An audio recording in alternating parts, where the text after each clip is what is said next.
Imagine being able to write complex logic in just a few lines of code. That's the power of map, filter, and reduce, the most powerful array methods in JavaScript. I like to think of them as a for each loop on steroids, because they are very similar to for each, but with one big difference. They return a new array. Take map for example. The map method returns a new array that does not modify the original array. Instead, it creates a new array where each item has been transformed by the function you pass in. So how does it work? To understand how map works, let's look at this example. Here we have a list of prices that contain all our products' prices. Now you want to apply a 50% discount to all of these products, so we need to change each price. One way to do that is to use a for each loop for the prices. We use the 3 parameters and assign a new price at the current index position by 0.5, which is a 50% discount. So this works fine. But the problem is, here we change the original array. And usually we don't want to do this. We don't want to overwrite our data. An alternative is to create a new array, discount prices, and then push the new prices into this array. And this also works fine. But the problem is, we have to manually manage the new array and push the new value into it every time. And this is not really efficient. Using map, you can do the same thing more efficiently with less code. This will make things a lot easier. The syntax is very much the same. We can simply replace the for each method with map. It also receives a callback function with 3 parameters. The current value, the index, and the array, just like for each. But we usually only need the first parameter, which represents the current value. Inside the function, we don't want to push anything. Instead, we have to return the value. Remember, the map method creates a new array based on the values we return here, for example, the discount price. Then we can assign the result of this map method to the discount prices variable. And on the console, we can see the new prices, while the original array stays the same. So the map method doesn't modify the array, which is great, because we really don't want to mutate our data. Instead, we create a new array that contains the discounted prices using the map method. Let's break down what happened here. The map method iterates over an array, and it calls a callback function on each element in the prices array, very similar to for each. But the difference is, map creates a new array that contains all the values we returned inside the function. In our case, price times 0.5. But in fact, you can return whatever you want. For example, price plus 1 will increase each price by 1. You can even return completely unrelated values, like a random string. Then this string appears in the array. So map doesn't care what you return here. It simply replaces the current element with a return value. Eventually, you will have a new array of the same size as the original array. The content of the array depends on whatever you return. If you don't return a value, then the new array will contain lots of undefined. By the way, when our callback function only contains a return statement, then we can actually write the same thing in only one line of code. Just remove the curly braces and the return keyword. The result of this expression will be returned automatically, so we don't have to write the return keyword. We also don't need these parentheses if we only have one parameter. This notation is called the one-line arrow function. It allows us to say the same thing with less code a lot faster. So, as you can see, you can use map whenever you want to transform data from one array into another. And all of this with only one line of code, which is way more efficient than for each. Let's look at some other examples for map, because usually we have more complex arrays. Imagine you have an array that contains all the products of your online shop. Each product is represented by an object. It has a name, a price, color, and so on. Now we're going to do the same thing we just did and apply a 50% discount for each price.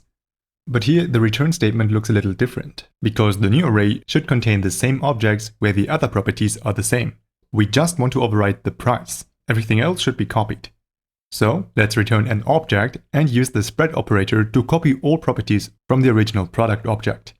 Then we overwrite the price property with a discounted price. This way we keep the same structure. We copy the entire object and only change the price. This is an example how you can use map for an object array. But we can also use map to simplify a list. You can get this by only returning the product.name. This will transform a list of objects into a list of strings.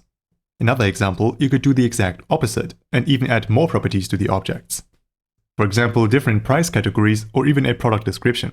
We are still copying all the other properties using the spread operator, but we're also adding new properties to every object in the array. So you have the complete freedom to transform your data however you want. But sometimes you don't want to transform your data, but instead filter it. For example, to create a filter in your online shop, or create a search input on your website. For this, we use the filter method. Filter is by far my favorite array method because it's just so clever and I use it everywhere. This method allows you to write very common filtering algorithms with just a few lines of code. Here's how it works.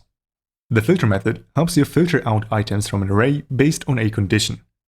Using filter, we can iterate over an array and return a new array similar to the map method. But here's a huge difference. Filter returns a new array that only contains the items that pass the condition we return. If it returns true, then the current element will be included in the array. If it returns false, then the element is skipped. So the resulting array is likely going to be smaller than the original array. To demonstrate the filter method, let's go back to the products array. Imagine you only want to show the products that cost less than $200. For this, we create a new variable, affordable products, because we are broke. And then we call the filter method on the products array. It also takes a callback function. Here we could pass 3 parameters again, value, index, and array, but we only really care about the value, which is the current element. So we can use the one-line arrow function. Again, this function will be called for every product in the array. It also needs to return something, but this time we return a condition. We want to check if the price is less than $200. So we return this comparison. Of course, using this notation, we don't need the return keyword as I explained earlier. In the console, we can see that the new array contains only the products that cost less than $200. Of course, the original array stays the same. Let's break down what happened here. The filter method goes through each product in the array. It checks if the price of the current product is less than $200. If the condition is true, we keep this product in the new array. If the condition is false, the product is not included in the new array. As a result, we get an array with only the affordable products, where the price is less than $200. Let's look at some other examples for the filter method. Obviously, the condition we use here can be very different. For instance, we can return all the products that have the color white. Then only the white products will be in the new array.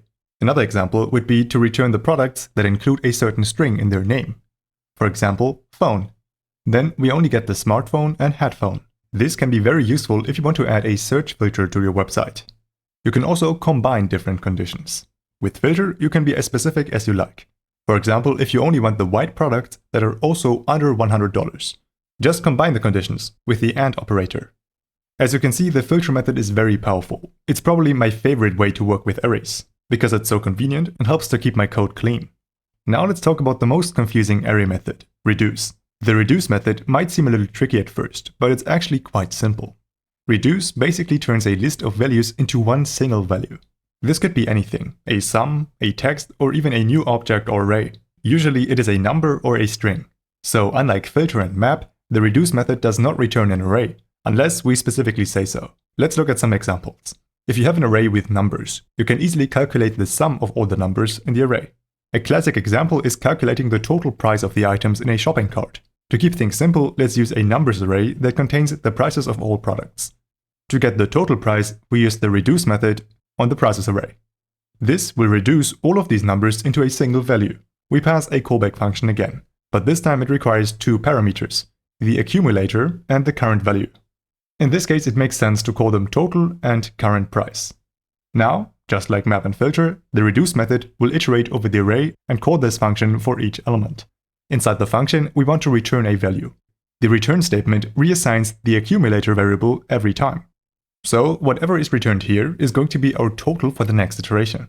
For example, return total plus current price. This way, on each iteration, we add the current price to the total. In other words, the return statement updates the total every time.